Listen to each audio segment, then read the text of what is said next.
the thing. I'm torn because I'm still not okay. Yeah. But I feel like if we wait until I'm okay, we're never going to get this done. Yeah, we're never and I gonna feel do it. like this is a good idea. Yeah. Just the title of the episode helps me. So Yeah. let's do it. Okay.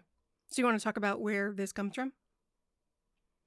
Yes, this comes from the one and only Billy Porter, honestly, All hail. who was having feelings and posted those feelings on Instagram in the form of Joaquina Kalukango's performance of a song called Let It Burn from the musical Paradise Square, which opened and closed in 2022 because of production difficulties. But despite that tiny short run, Joaquina won the Tony for her performance in that show. Yeah. And this little snippet of song, it's like a voice has invisible hands that can reach through your skin into your organs, and her voice grabbed me by the heart and by the guts and shook me like it was trying to wake me up from a coma. And what it was saying was, yeah, you're in fucking pain. Life is fucking pain. But this also exists. And this is a reason to get out of bed, is because this exists. And tomorrow you might hear something else that is also art. So I thought we should share it. Yeah. Good call. I also had not heard it when you sent it to me. Yeah, because the show opened and closed in a matter of months. Right. And I didn't watch the Tonys. I didn't know. So this clip is from an excerpt of the Tony Awards. This is her performing. This is her performance at the Tonys, yeah. What is the second to last song in the show? Not the finale, but the pen finale. Yeah. The one that comes before. So it's a big, dramatic, like, here comes the end song. It's the announcement of the end. Do you want to talk about what the story is? Yeah, super short version. This is set in 1863 in New York City during the draft riots. This is the first military draft in the history of the United States. It triggered riots in New York City that then spread to become race riots. And the setting is a bar in New York where people of color and people of Irish descent in particular come together in a peaceful, joyful way to be who they truly are, taking risks to be with each other. And because it's a Broadway show, the combination of African Americans and new Irish Americans is the origin story of tap dance, which is just like core to the Broadway aesthetic. So it's a wonderful story that doesn't have a real happy ending, because the reason the song is Let It Burn is they burn down this tavern. And so the owner of the tavern is Joaquina Kalukango. And she's singing Let It Burn. And she's singing Let It Burn. And I say let it burn. Yeah. So for copyright reasons, we can't play the whole thing continuously, but it is perfectly legal for us to play snippets and talk about it. Yep. So that's how we're going to do it. So I'm going to go here to the video and play some segments and talk about... And we're going to talk about a combination of the lyrics and what singing is and does, essentially. Yeah, because I propose that it's perfectly possible that another singer could have sung this and it would not have reached inside you the way that this performance does. And I think that happens for technical reasons to do with Joaquina's virtuosity, and also for reasons of interpersonal neurobiology, which we'll also talk about. Okay, so thing number one is when she sings Let It Burn. So here is that. You can take it in a flash, you can burn it down to ash, then out of ash will grow. So she says you can take it in a flash, you can burn it down to ash, and out of ash will grow. And the word grow is the first time she's sung like a long, sustained, higher note so far in this clip. Again, this is second to last song in the show, so she's going really hard. And also, this is the Tony performance, so she's just singing the second half of the song. She is walking in at full speed. Yeah. She's going as hard as the show goes. Mm-hmm. So when she sings the word grow there, her voice cracks. You can hear a warble. She enters above the pitch. She enters sharp. One of the reasons she does that is because technically this is difficult. It's got a g sound and a r sound, both of which are very difficult as onset sounds for pitches. And it's a very high note in this part of her range when she's staying in chest voice. So the things that singers navigate include those consonants, resonance. So is it going to be ringy forward in the face, mid to the face?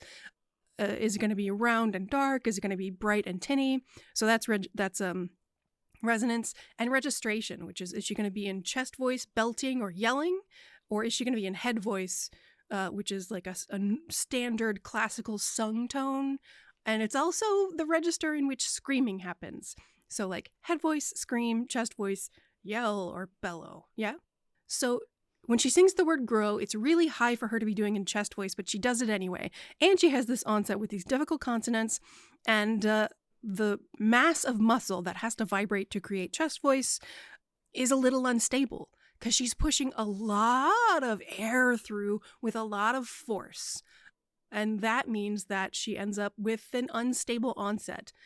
Can you think of any other circumstances where you might be pushing a lot of air through your vocal folds with a lot of force and energy to make a lot of noise? When would that happen? That's right. When you are full of rage and screaming your lungs out. Does that make sense? Yeah. The very stupid recent life event when I made that noise was...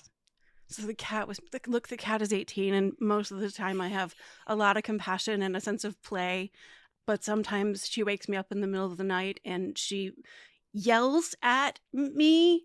This cat is so loud. This cat is so no loud. reason. She's a delight and a treasure, and I'm in a dark place and I lost my temper and I yelled at her and my voice made that noise. Yeah, right. And her voice made that noise. Joaquina's voice made that noise on stage. My word was, what? What do you want? I'm not going to do it in the way that I did it at the cat. I feel bad about it.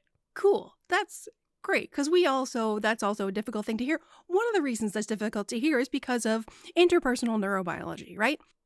The physiology of empathy is not an intellectual thing of like, oh, I feel your pain. No. The thing is that our brains don't really know the difference, fundamentally, between what we experience and what the people around us experience.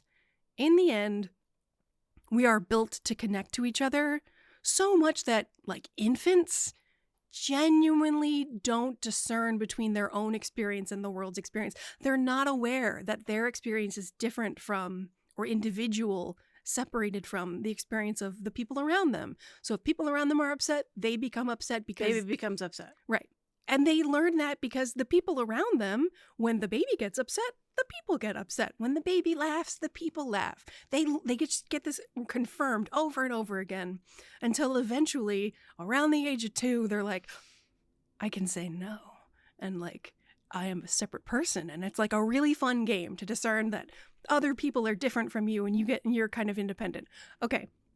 So when Joaquina's voice goes crack, push, something in your body, especially when you are already there, vulnerable and open and connected to this feeling, that's because your body physically responds with the same, your body physically responds with the same feeling that she is experiencing. To the extent that we have seen on camera that when a person is listening to another person's voice, the person who is not speaking, their vocal folds vibrate in sympathy with the voice they are listening to. This is a physical thing that happens in your body. And we know that physical action is not a one-way street. It's not, I decide to do a thing and then my muscles respond. When your muscles do a thing, your nervous system gets a cue that, oh, my muscles are doing a thing. Yep. I must have a feeling. Does that make sense?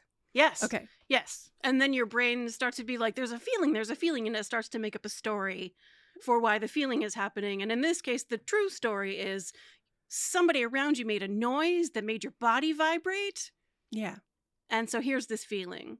Which is great for us, evolutionarily speaking, because if in the middle of the night somebody in our community screams their lungs off, we wake up and we are also panicked, right? We don't have to think, Right. oh, what was that sound? Someone is scared. I should go check out what that is. No, we hear the sound and we are panicked. Your body is already in fight or flight.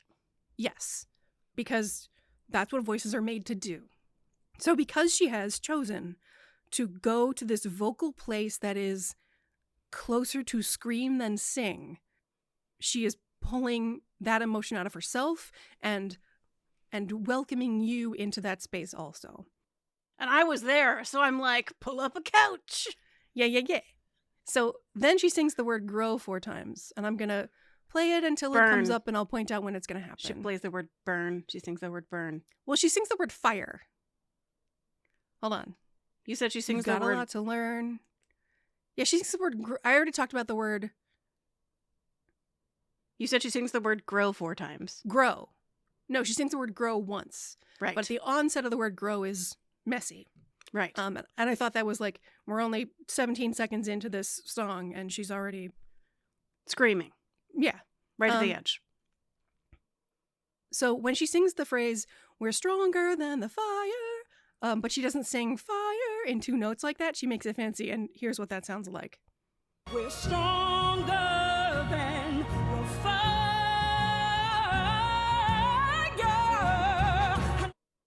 And when she sings the word fire, she sings this, it really is just fire or fire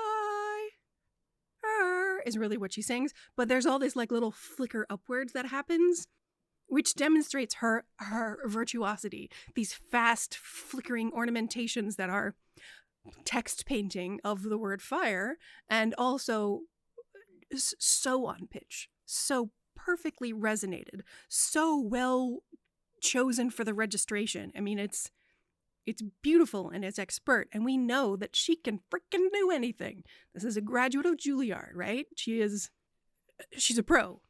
That thing that she did with the word grow was not a mistake. She shows us on the word fire. First of all, that line, let's talk about the text for a second. We're stronger than the fire. So there's 2 reasons why this is the second episode of the Zombie Apocalypse Edition. One is that the first episode was you wanting to say that your rules for your choir were 1, sing as beautifully as you healthfully can, and 2, do as you're told. Rule number 1 is always more important than rule number 2. And here we have a virtuoso singing, sometimes choosing to sing less than beautifully in order to do something emotionally. Yeah. Which is really important to talk about the times when you choose to do something not healthy. Yeah. For a purpose. Yeah. And the second reason is that you and I have a long-standing fundamental disagreement in the way we think about government broadly. Yeah. So the analogy here is that, okay, so No, we have a long-standing disagreement about how change should be made. yes, our theory of change has been different. Yes. And our theory is that the pipes are broken, there's water in the basement, it's flooding, people could drown, and I'm like, let's fix the pipes, and the people who are in the basement can be part of the process of fixing the pipes and doing all the repairing of a house that is crumbling down. And you have a perspective that is closer to, maybe we burn it down. Maybe the house we need to start from scratch, more like. And I've been like, we can't burn it down, people live there. And over the last several days, I mean, for the last couple of weeks, I wake up every morning thinking about who's going to die and who I can save.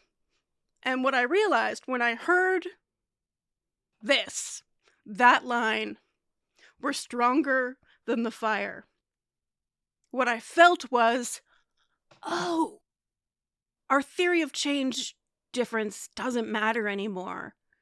Because I smell the smoke now. And if I smell smoke, our only choice is fire. And we're stronger than the fire is the first coherent answer I have heard to the question, what do we do now?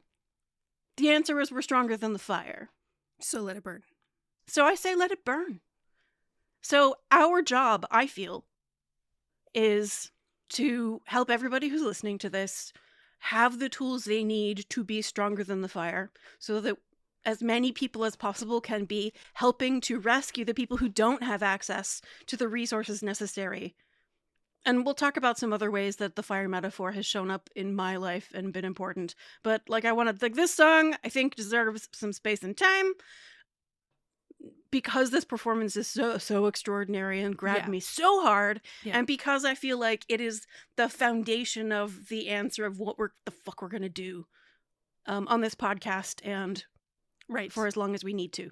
Exactly. I'll also point out right now that the history demonstrates to us that we're stronger than the fire. Every time society makes enormous, leaping, profound changes in its course toward representation and democracy and social justice, it happens in a fire, right? Right. The American Revolution. A lot of people died, but it was a war. It's terrible.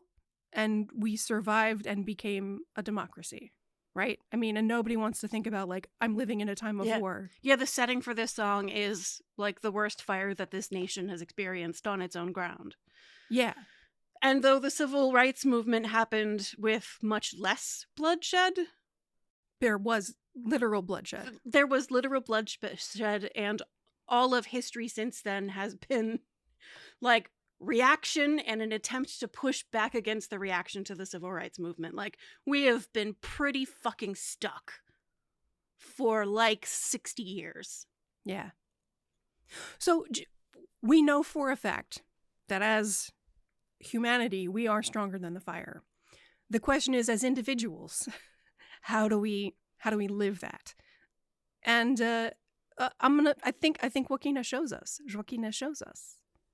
So let's hear her sing "Let It Burn."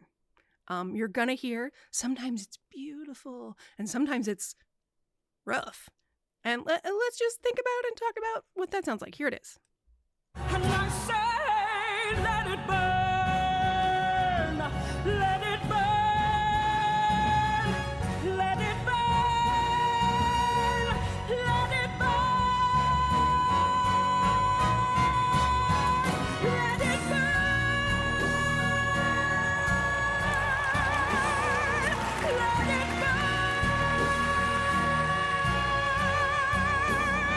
let it burn, let it burn, let it burn, let it burn. There's a lot of musical things that happen in terms of how the harmony progresses that contributes to the powerful growth of that entire phrase. But there's a lot that she chooses to do as a singer.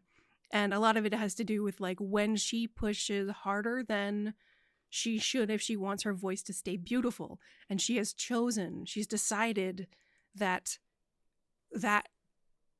feeling, the rage, is more important than the beauty. Yeah. And when her voice warbles or seems to falter, it never does.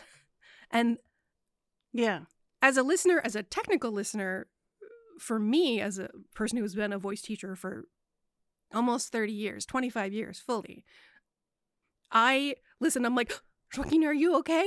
Is that going to go? And then it does. And I'm like, oh, it did. Yeah. She's fine. She's doing this on purpose. But what that sound is doing is putting your body, as someone who is not analyzing her technique, it's putting your body in the physical state of just on the edge of screaming. Yeah. Which is what her voice is doing, and it's what it's doing to you. So when she does it over and over again, and when she reassures us at the end every time. Ona, yes, it's warbly. Yes, it's on the edge. And then I'm going to close this note and it's going to sound gorgeous and you're fine. You're still okay. We made this beautiful. This was on purpose. Yeah. So as a non-expert listener, yeah, hearing each of those, I was like, she is like, this is rage. And can she do that? And especially on the last one, yeah, where you're like, I'll play that next. It sounds that way because it's more than she can do. And then she gives you this thing at the end that's like, I could have done so much more. Yeah. I can still do so much more. Yeah. So here's what that sounds like. I say,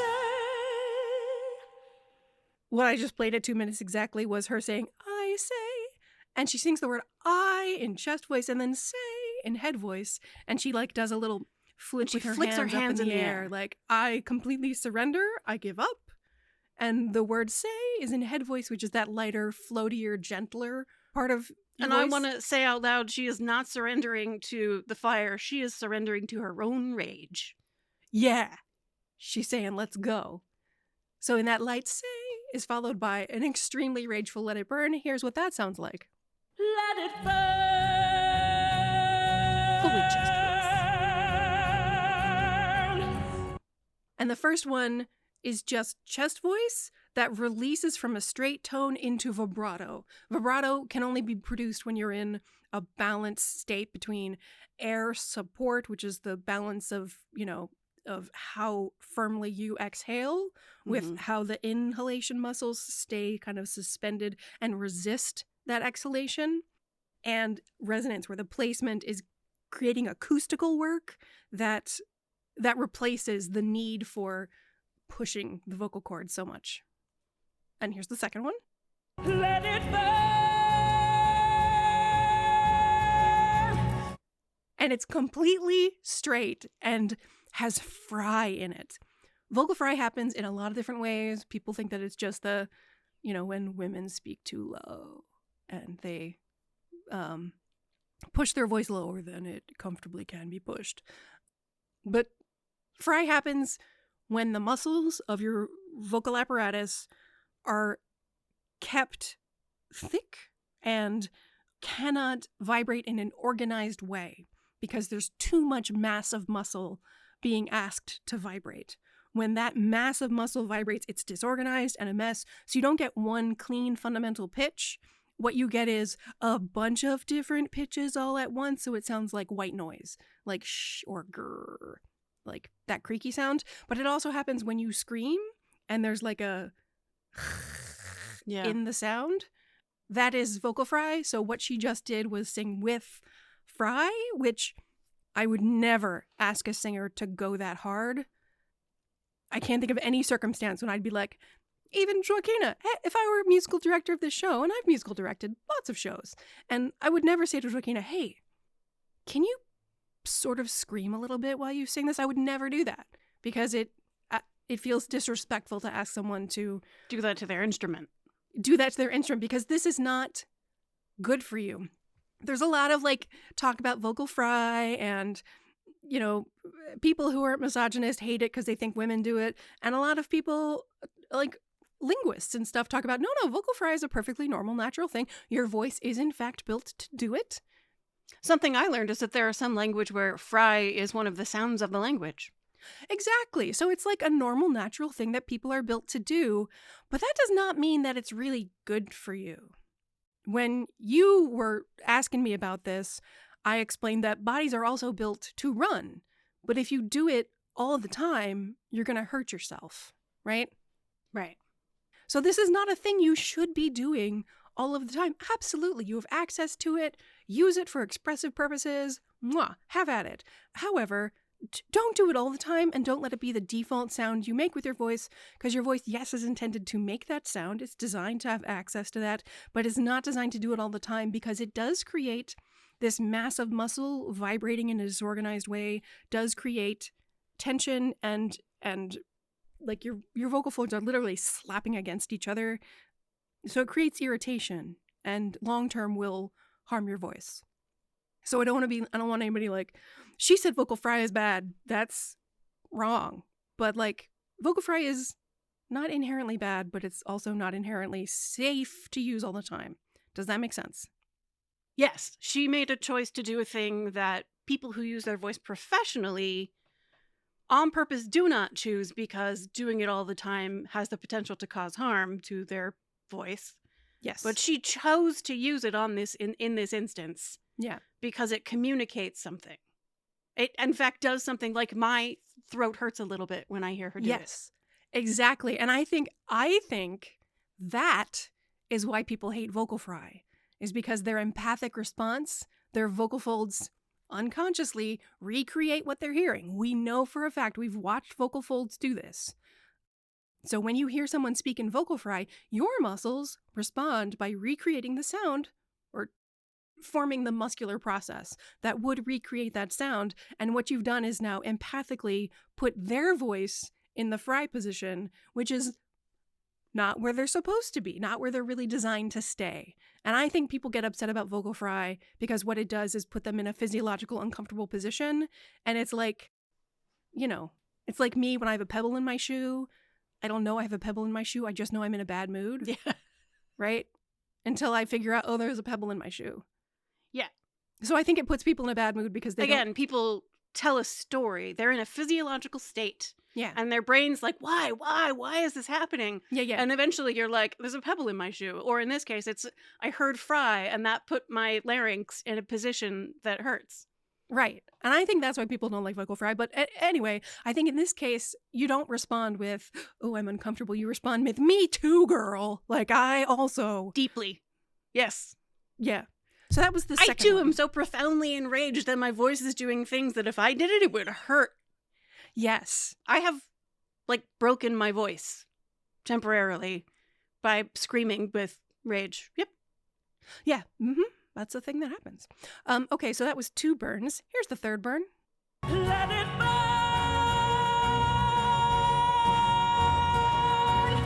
The third one is also completely straight. It never releases into vibrato. It also has fry in it. It has disorganization of the muscles in it. And it sounds a mess. Yeah, the first time I heard it, this is the point at which I was like, is she okay? Yeah. And what I see is her doing this singer gesture where she's got her hands flat toward her chest and she's lifting them up. And that to me feels like a gesture that represents what happens internally when you sing in chest voice a little bit higher than your voice wants to carry chest voice. And the place where the resonance has to go is so far forward in your face.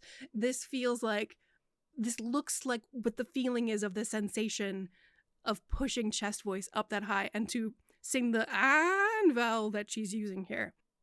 So she has made a vocal choice. She is doing this on purpose. It reminded me of seeing Mandy Patinkin sing in a sound booth. Yes. He makes all kinds of wacky gestures that are this is how I'm going to help my body to create the sound. But when he's performing on stage, he wouldn't necessarily do that. But sometimes you make a choice that needs all the help it can get. Yeah. And it makes sense for the character to make that gesture. And yeah, also she's holding her body in a way that, because the part where the voice is made is this little tiny part of the body. And yeah, when I talk about vocal muscles, I'm talking about muscles the size of your pinky fingernail. Pinky fingernail. And the choice she is making requires help from every muscle in her entire body to make the pinky fingernail sized muscles perform. Yeah. Because in the end, what's happening is she's not making choices about exactly where to put an individual muscle. Yeah. The way your body makes vocal noises is you get yourself in an emotional state and you allow your body to make the noise appropriate to that state. And you spend literal decades training your body to be able to access any position of muscular function, like yoga, Yep. Some people who are beginners, let's say you've only studied singing for 15 years, right? Only. You're only 15 years. Then that's the stage where you're at the level of yoga where you can sit on the ground and put a foot behind your head, right? Mm-hmm. What she's doing here is standing on one leg with the other foot behind her head. It's extremely difficult. And she is doing it with expertise, and it does require your whole body to do. Yeah. And your whole mind. And for the record, while the show was running, she was doing this 8 shows a week. Because she's a virtuoso and can do it in a way that, yeah, she can still do it again after the matinee. Yeah. And here's the very last Let It Burn. It's 18 seconds long. Here it is. Let it burn.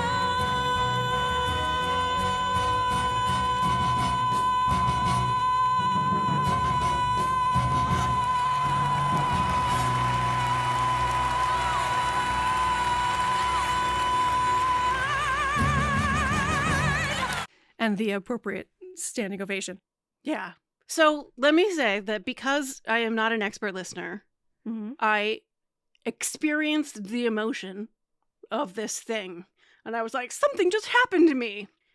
Was that on purpose? Surely that was on purpose. And the way I knew it was on purpose, because I am not an expert, was by seeing Cynthia Erivo's reaction, where she's just like she's staring up at a god. Yeah, she doesn't applaud immediately. She just stands stands looks there at her and goes, and yes! says, Yes! Yeah. Yeah. She doesn't even applaud! Yeah. She just shouts! Exactly.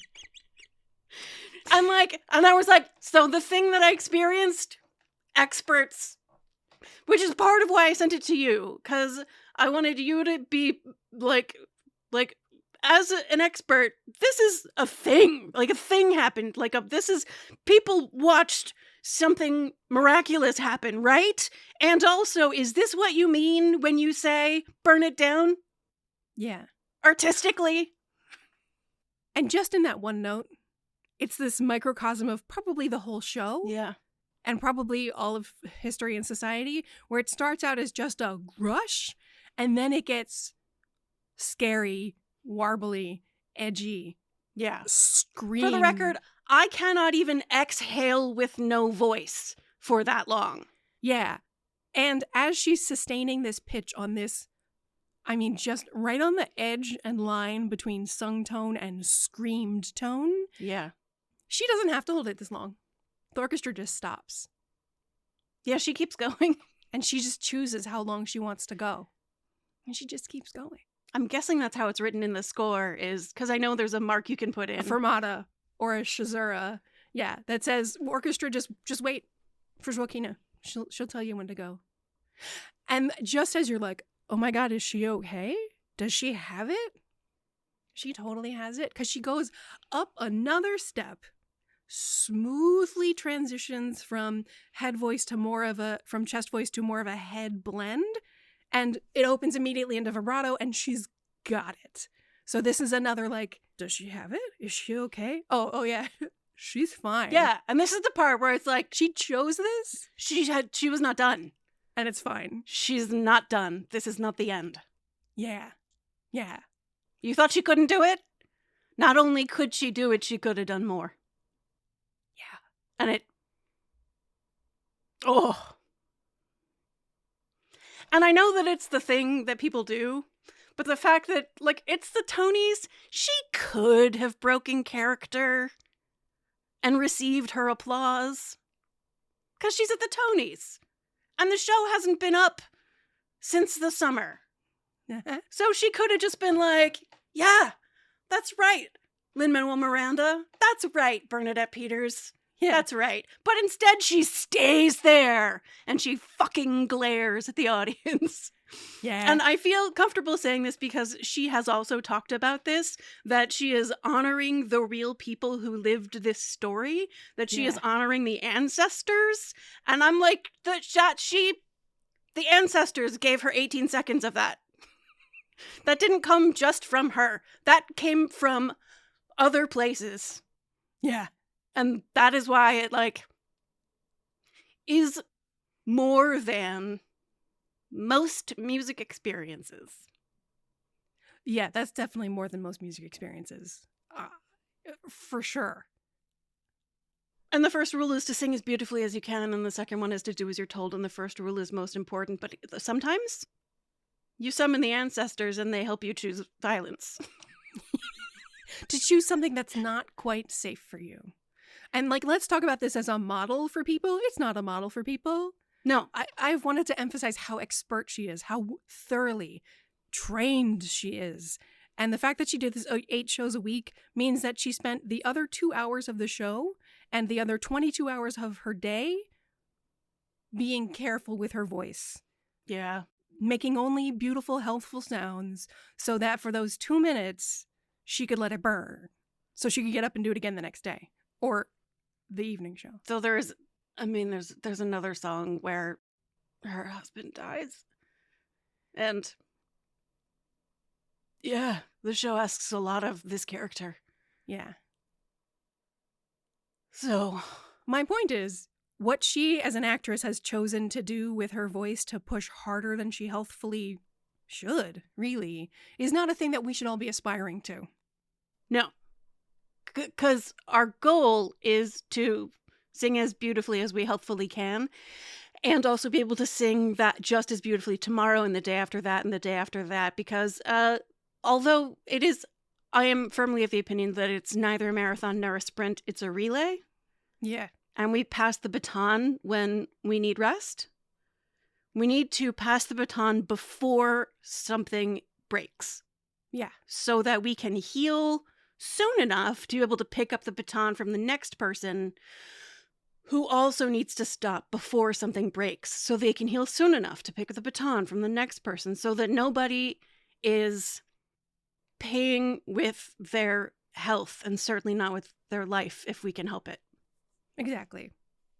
But also vocally, she does demonstrate that we're stronger than the fire because she puts her voice in the fry. She's literal as fire as a vocal Fry. technique place can get. And then she shows us, nope, look, we're okay, we're safe. Yeah. Big step up, big open vibrato, helpful. Big open vibrato that only happens when healthy singing is happening. Yeah. Yeah. So time after time, let it burn, we're stronger than the fire. She says the words, she also demonstrates it through her vocal technical choices. And she intellectually shows you that as you worry about, oh my God, is she okay? And then, oh, that's a beautiful tone. But also viscerally through the, interpersonal neurobiology, she shows your voice. It's hard, we're okay. It's hard, we're okay. And not just your vocal muscles because they communicate to your brain and emotional state. I think we've repeated it, the process enough times to make the point that we're trying to make. Okay. Yeah. So the fire analogy is one that shows up in the way we talk about our theories of change, political change.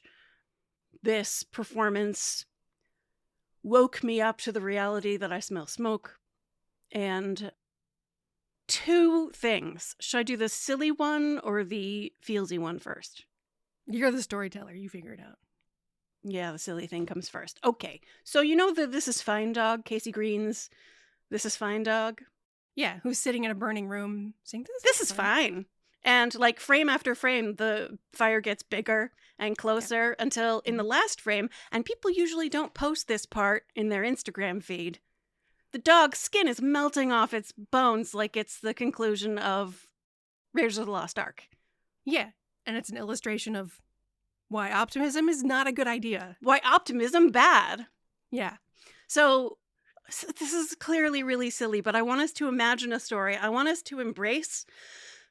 Okay, one of the things that's true about pessimists is that they do have worse health outcomes because they spend more time in a stress response.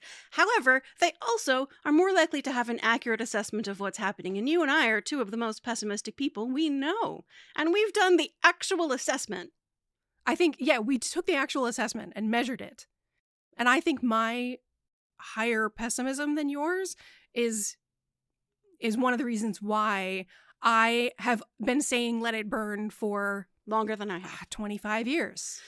Right. So imagine let's say that's optimist dog, this is fine. Pessimist dog comes in and is like, do you not smell that smoke? Do you not feel that heat? There's a fire. And the dog is like, this is fine. And pessimist dog is like, well, we need to get the fuck out of here. And optimist dog is like, no, this is fine. Now imagine that pessimist dog drags optimist dog out of the burning building, and optimist dog gets out safe. And optimist dog, because optimist dog believes that things work out for the best, says, see? Everything was always fine. So I want to recognize and honor all the pessimists who drag optimists out of the burning building, because we're never going to get credit ever. Because the optimist will believe. And I want to tell you a dark story. Hold on. Before the dark story, I want to reimagine this cartoon another way. Oh, okay. Which is that pessimist dog says, don't you smell that smoke? We have to leave. And optimist dog says, no, if we leave, the fire will get worse. Let's stay here and try to put out the fire. And pessimist dog says, no, it's burning already. We need to get out. And Optimist Dog says, oh no, if we leave, it's just going to get worse. And that happens over and over again for 40 years. And now the building's on fire. And both Optimist Dog and Pessimist Dog are sitting in it. So the silly story about the fire is that this is fine dog, and like what we're gonna be is the Optimist Dog who drags this is fine dog out of the burning building. Yeah. And although not all the listeners are this is fine dog. No. I believe a lot of that listeners are probably also like our audience let's get out of is here. pessimism dog. Yeah. Pessimism dog. Largely. Yeah, and we're gonna teach Pessimism Dog how to stay safe in the fire. How to stay safe in the fire, because just because Optimism Dog is being absurd doesn't mean Optimism Dog doesn't deserve to be saved from the fire if we can save them. Yeah. If we safely can. If we safely can. As beautifully as we safely can. Yes. But a less silly example of the way that the fire metaphor shows up in my life is like more than 10 years ago when I was writing Come As You Are. I was having to learn how to tell stories because it turns out people don't actually learn by just hearing directly about like scientific methodology and statistics. That is not how people learn. People learn from metaphors and storytelling. Mm-hmm. So while I had to learn by reading books about how stories are told, how to tell stories. And while I was doing that research, I read, as a, middle-class white lady in the 21st century America, obviously, I relate really hard to the medieval Sufi poet Rumi. Of course. The popular translation of his work is by Coleman, and one of the poems says that a story is like water that you heat for your bath. It takes the messages between the fire and your skin. It lets them meet, and it cleans you. Very few can sit down in the middle of the fire itself like a salamander or Abraham. We need intermediaries. Stories are the intermediary between us and the fire. And I am not a Bible girly, so I didn't know what the story of Abraham was. I had to go look it up. I knew because I've been a professional church musician for 15 years. Yeah. But, yeah. So Abraham, super short version, gets tied up and the king sets him on fire. And Abraham sits in the fire for 3 days. And he has an angel that protects him. He's tied up in these ropes, angel on his shoulder, 3 days in the fire. And you know what happens? The fire burns away the ropes. The fire burns away the ropes. Sets him free. We are stronger than the fire. Yeah. The ropes are not.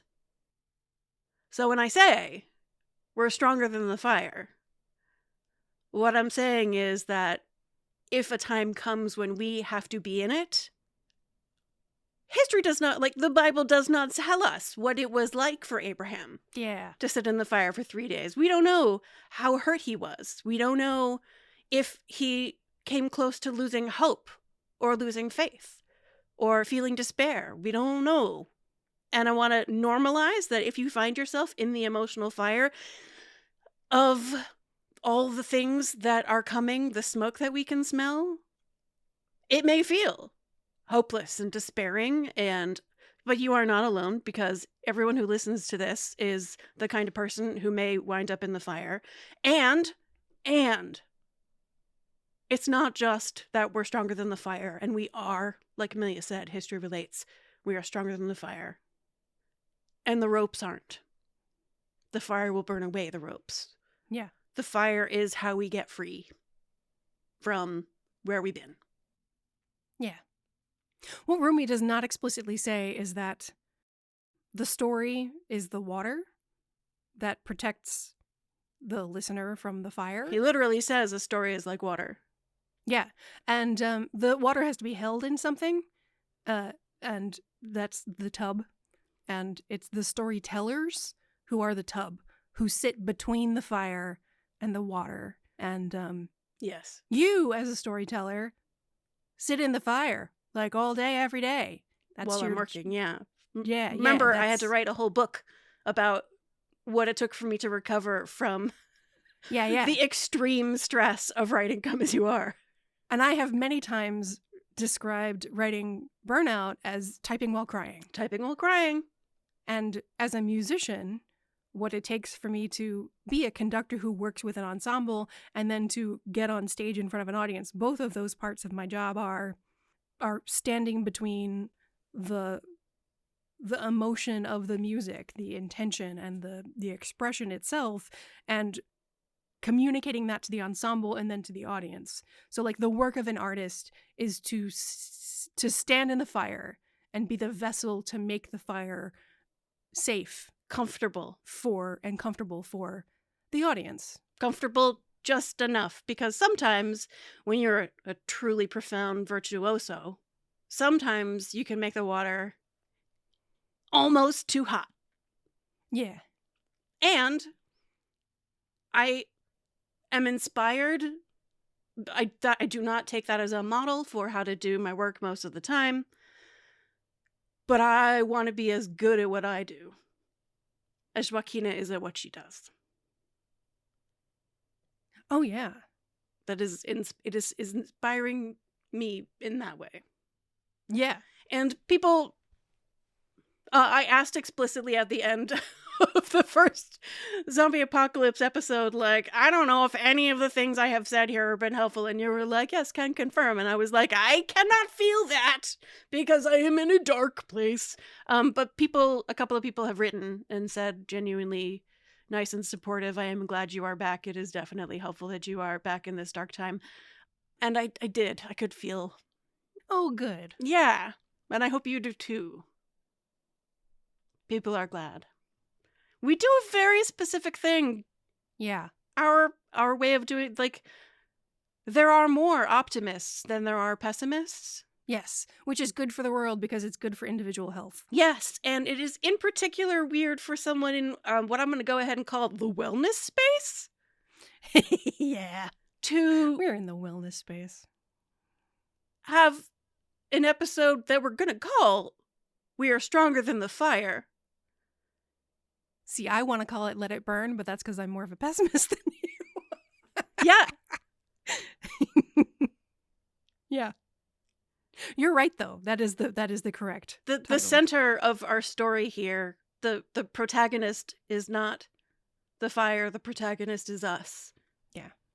And the other people who smell the smoke and are afraid. Yeah. I'm afraid. Yeah. I am in less of a dark place than you are. Not because I perceive less of a threat, but because I have kind of come to terms and really feel like it's true that I and my immediate family and the people I'm responsible for, I have the resources to keep them safe. And that's all I can do. When and if I can do more, I will. But the little bit that I can do for people who aren't directly related to me is the work that I already do, which is talking about how to deal with the stress inside your body, even when the things that cause your stress are ongoing, constant, Right. overwhelming even. And I spent 2020 researching what I would do as a sex educator if I were living in an autocracy. And what I learned was that the keystone of every modern autocracy for the last 100 years, the keystone is a cis heteropatriarchal misogyny, is policing a gender binary. Yeah. Rigid gender binary. And so my work is absolutely essential. I know that. And maybe the chaos of what I'm feeling in the interregnum comes from not being certain how I'm going to perform my task, given that we don't know how early they're going to begin targeting what I do. Because there's explicit language in Project 2025 that says that sex education is pornography. Anything that includes LGBTQIA2 plus people is pornography, and pornography should be a felon, and people who purvey it should have to register as sex offenders. So, like, I'm imagining situations where I have to knock on my neighbor's door and introduce myself as a sex offender. I don't think it's going to happen. I think it is not even close to their top priority. But I think some other things like sex education in schools is we're not going to make it to next fall's school year without that being directly targeted. And I don't yet know what my role is in responding to that. Fortunately, I have connections with people who do this work, and they can tell me, we can collaborate and figure out a way that I can be as helpful as possible. But part of why I feel chaos. So the moral of the story is, rule number 1, always sing your best. Sing as beautifully as you healthfully can. And rule number 2 is do as you are told, but rule number 1 is more important than rule number 2. And one of the things we can do in the face of the fire is to one of the tools we can use is art.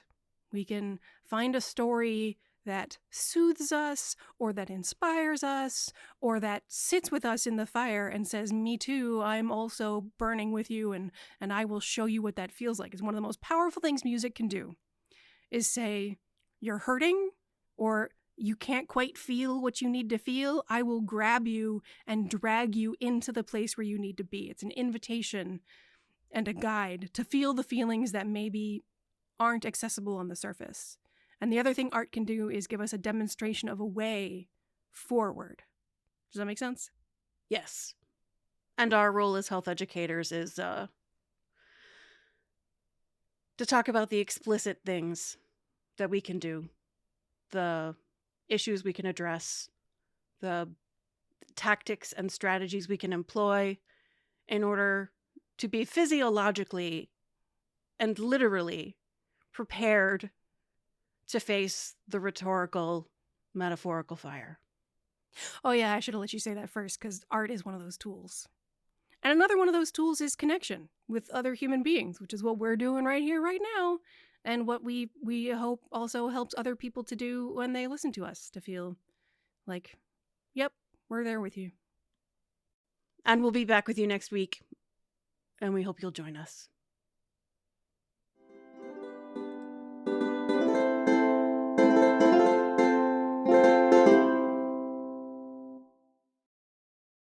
And the first rule is to sing as beautifully as you can, and the second one is to do as you're told, and the first rule is most important. But sometimes you summon the ancestors and they help you choose silence.